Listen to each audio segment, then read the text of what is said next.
So homies, நம்ம Kevin ஃபெய்க் மாமா இப்போ ரீசெண்டாக ஒரு இன்டர்வியூ கொடுத்துருக்காரு. என்ன அப்படின்னா, நம்மளோட fantastic four the first step movie release ஆக போகுது 25th.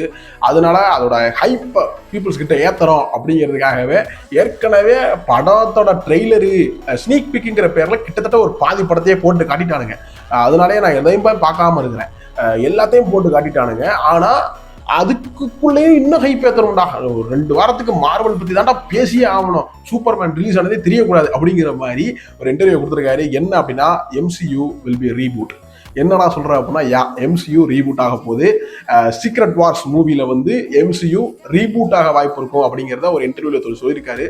சொல்லும் போது அப்போ என்ன செஞ்சுருக்காங்க அப்படின்னா, ஒரு சிங்கிள் கேரக்டர் ரீபூட் ஆகுமான்னு கேட்கும்போது ஆமான்னு சொல்லியிருக்காரு. அப்போ அந்த இன்டர்வியூவர் கேட்டதுக்கு நம்ம கெவின் ஃபெய்கோட பதில் என்ன அப்படின்னா, like iron man, captain America திரும்ப வருவாங்களா அப்படின்னு கேட்டதுக்கு, வருவாங்க ஆனால் ரீகாஸ்ட் பண்ணுவோம் அப்படின்னு சொல்லியிருக்காரு.